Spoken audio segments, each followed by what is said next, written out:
This is 5 on 20 News with Zaira Olivier. It's Tuesday, May 16th, and we're coming to you live from the Creative Tucson studio in downtown Tucson. First, let's talk local headlines. A Scottsdale-based Christian legal organization is suing the state because they say a Christian scientist was denied his constitutional rights. The case began when scientist Andrew Snelling wanted to collect rocks from the Grand Canyon, but wasn't allowed by the National Park Service. Snelling was looking to collect small samples to prove that the landmark was created in a few days by God. Alliance Defending Freedom, a Christian legal help organization, filed the suit against the agency. In the complaint, ADF produced several emails that indicated scientists had a bias against Snelling's beliefs. One email from Ron Blakely of Northern Arizona University said that it's difficult to review such an outlandish proposal. Gary McCaleb, senior counsel for the ADF, said that Snelling had been, quote, stonewalled for 3 years since the application in 2013. That year, Snelling requested to collect up to 60 rocks of about half a pound. McCaleb said that there's something wrong when a government stops a good scientist from doing good research. In the past, Snelling has worked for Answers for Genesis, a Kentucky-based nonprofit run by Ken Ham, who created the Ark Encounter, a museum devoted to creationism. Snelling believes in the Answers for Genesis view that the earth was created in 6 days and that the biblical figure Noah is the father of all human beings living today.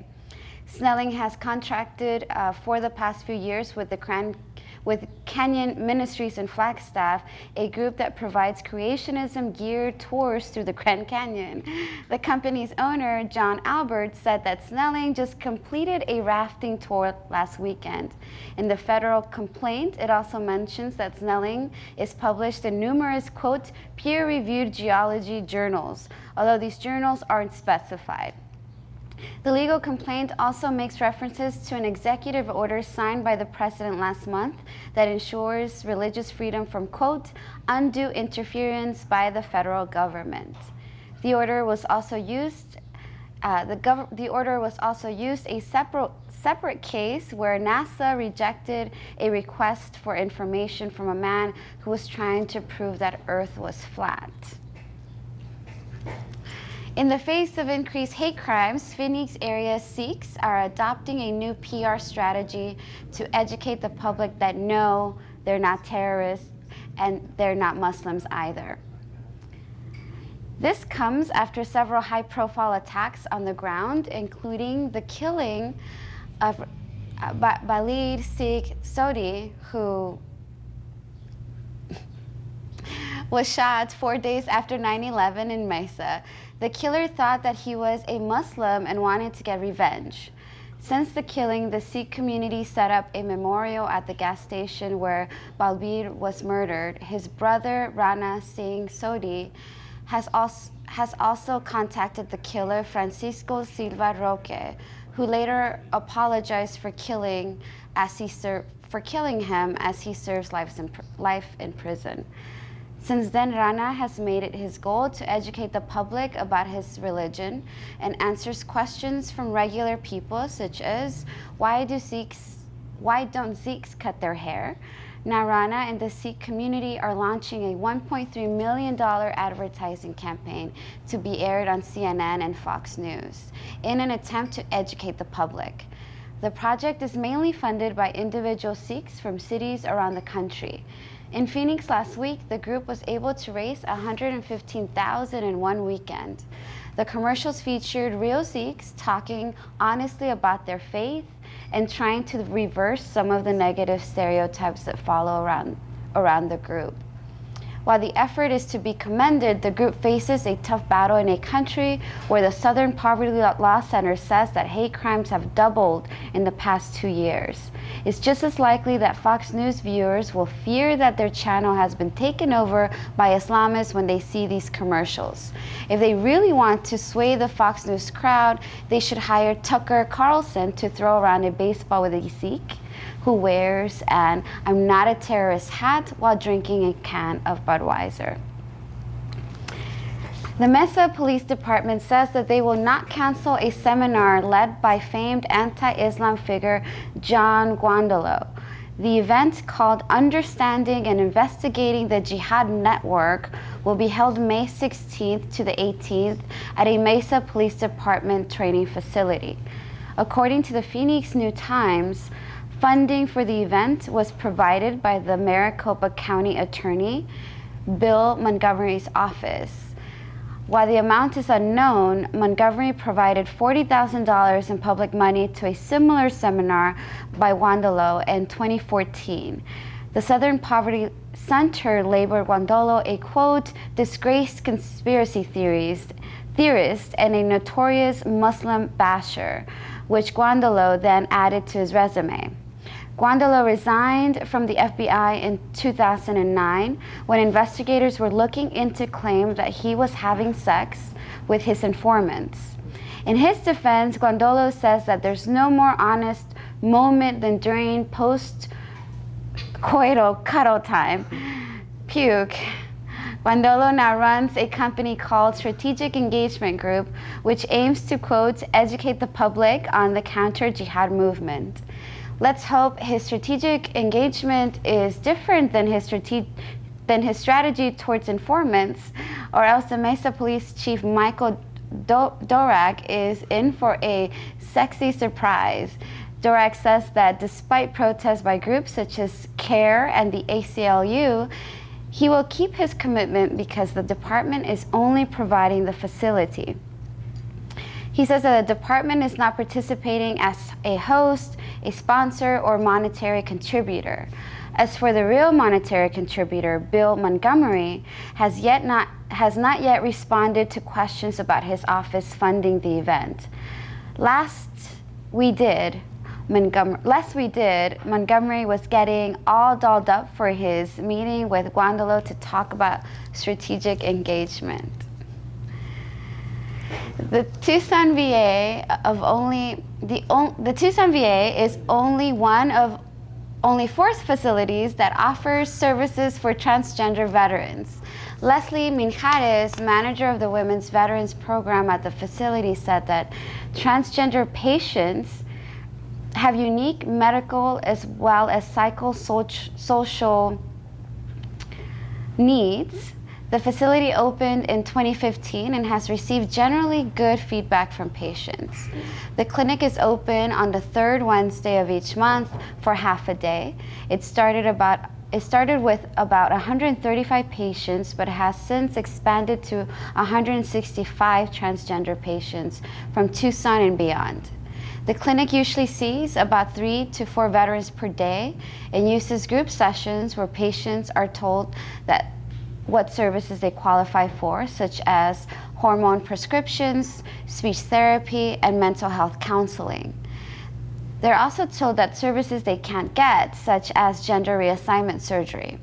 From there, patients meet one-on-one with specialized staff members to address mental and physical needs. Minjares said that there is no waiting list, but there is increasing demand. Because of this, she is looking to expand support for the growing number. For those who can't get into individual sessions, counselors often meet with patients outside of office hours. The center also hosts a support group every Friday for transgender veterans. The clinic comes soon after the June announcement that transgender people are allowed to serve openly in the military. Some scientific studies have shown that members of the military have higher rates of being transgender. Scientists hypothesize that body dysmorphia may cause people to join the military because they think it might change their feelings. The most high-profile transgender soldier is Chelsea Manning, who is about to be released from prison for providing WikiLeaks with video footage of purported war crimes. Manning was pardoned during President Obama's last days in office and is set for release in May 17th, when he will remain on active duty. Donald Trump has called Manning, quote, a traitor who doesn't deserve to be released, mainly because Trump is jealous that Manning can pull off a midi dress. Republican State Senator Steve Smith will seek the Republican nomination for Arizona's 1st congressional district, which stretches from North Tucson all the way up to Flagstaff and the Grand Canyon. Tom O'Halloran currently has the seat after beating out Democratic challenger Paul Bobeau in the last election. The seat became open after Ann Kirkpatrick tried to unseat Senator John McCain in November. Kirkpatrick has floated the idea of challenging Martha McSally in Arizona's 2nd district that includes Tucson. Other candidates, such as state legislator Bruce Wheeler, newcomer Billy Kovacs, and former primary candidate Jeff Latas, have announced that they also will run for that seat. They plan to beat McSally by holding a town hall in Tucson, where McSally will never show up. And I wanted to take a moment to talk about the program you're watching right now. Here at 5 on 20, we're undertaking a new kind of citizen journalism. We're going to give you the news as we see it. And we want more people to speak up with us. We need writers, hosts, anchors, camera people, sound people, the whole gamut. The times require a new way of informing ourselves, so join us, do it now. Email us at info@creativetucson.org to get involved. And if you think there's a story that we're missing, a person we should interview, an upcoming event we should cover, or have any news tips for us, shoot an email at info@creativetucson.org. We're here for you, and we want to cover all stories from all points of view, so don't be strangers. And now on to national and international news. Syrian government has been hiding dead bodies in a crematorium constructed as a military prison, according to U.S. officials and human rights groups.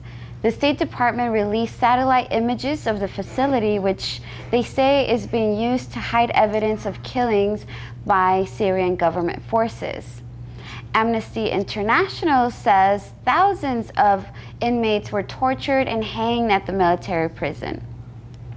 In February, Amnesty International released a report claiming that the Syrian government carried out mass hangings every week at the jail since 2011 and 2015. At the time, the Syrian government dismissed the reports, calling them baseless and devoid of truth. The military prison is reportedly held in the city of Saidana, according to Stuart Jones, acting assistant secretary for the Near Eastern Affairs. He said that the Syrian regime installed the crematorium as a way to dispose of the remains of detainees. Jones said that the evidence of the crematorium will soon be presented to the international community.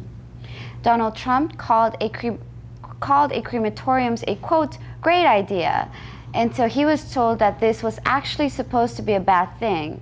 Regardless, the CIA took notes for the inevitable return of their enhanced interrogation programs, this time with 50% more waterboarding. Donald Trump revealed classified information to Russian officials, according to a report by the Washington Post, and then oddly by Trump himself. The report says that Trump shared details of intelligence gathering to Russian Foreign Minister Sergei Lavrov and Ambassador Sergei Kislyak during a visit to the White House last week. The intelligence involved information related to an ISIS plot to use explosives and laptops on board passenger aircrafts. But administration officials say that the allegations are false and that Trump broadly discussed counter-terrorism with the Russian officials. Secretary of State Rex Tillerson said that the nature of specific threats were discussed, but they did not discuss sources, methods, or specific military operations. National Security Advisor H.R. McMaster said that Trump reviewed common threats from terrorist organizations to include threats to aviation, but he says that they did not discuss sources or methods in their talks. McMaster said that simply that, quote, I was in the room, it didn't happen. However, the Post report never charges Trump with revealing sources or methods. Then this morning, Trump retweeted that he had in fact provided the information to the Russians, contradicting McMaster.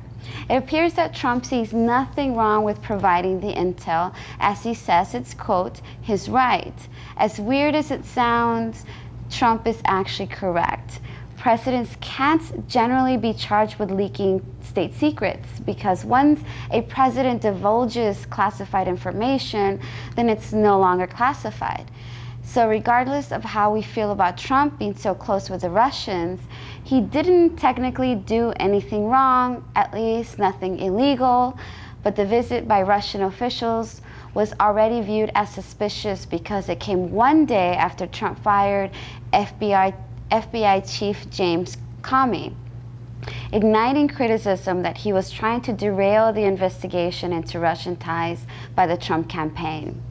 Never missing an opportunity to score some political points, the Democratic National Committee said that in a statement that, quote, Russia no longer has to spy on us to get information, they just asked President Trump. While this may sound troubling, it's helpful to consider that Trump gets most of his information from Fox News, not wrong about 98% of the time. Considering these facts, we might want Trump to keep leaking information. Next week, for example, Russia will launch their investigation into whether President Obama is wiretapping the curling irons in Trump Tower. Yet another unarmed black teenager was shot by police last Tuesday, this time in Bridgeport, Connecticut. Footage of the scene was made available over the weekend, showing police firing into the car driven by 15-year-old Jason Negron. Police say that the car backed into an officer and Negron refused calls to stop. They say that he was killed from a shot to the head when he was shot driving the car. But the video footage released by Negron's family, Giovanni Rivera, shows Negron handcuffed, lying on the ground as an officer stands over his body. The video then pans away for a moment, and when it returns, Negron's head is facing the other direction. The body was left on the pavement for up to 6 hours before it was removed, which was attributed to, quote, evidence gathering by the police.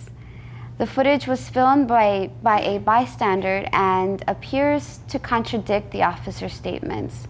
Negron's family say that they were lied to by the police. A postmortem report found that Negron was killed by a gunshot wound to the chest, again contradicting the statement that he was shot in the head. So far, the Bridgeport Police Department has not released a statement.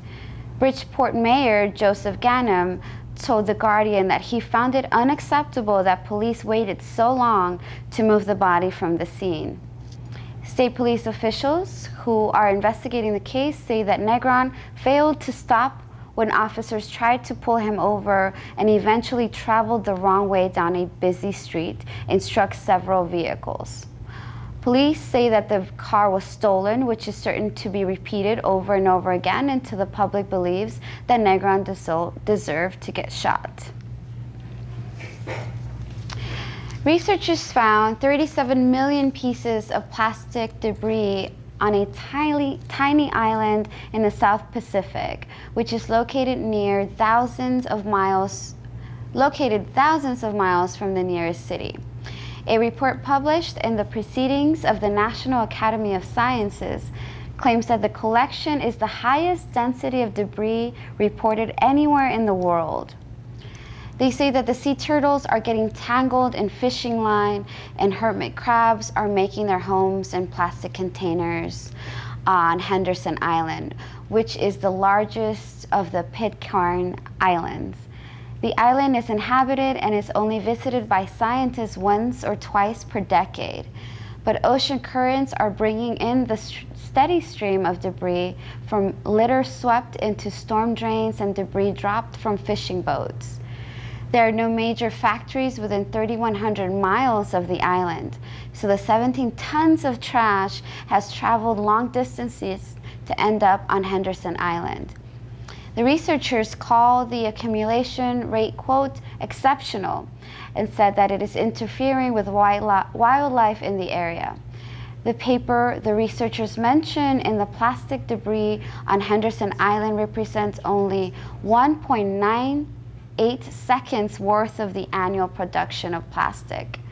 UN officials are proposing that the entire island be made of plastic and be turned into a tourist attraction, like a South Pacific Legoland. In the meantime, the researchers' study will also be published in the journal Human Suck.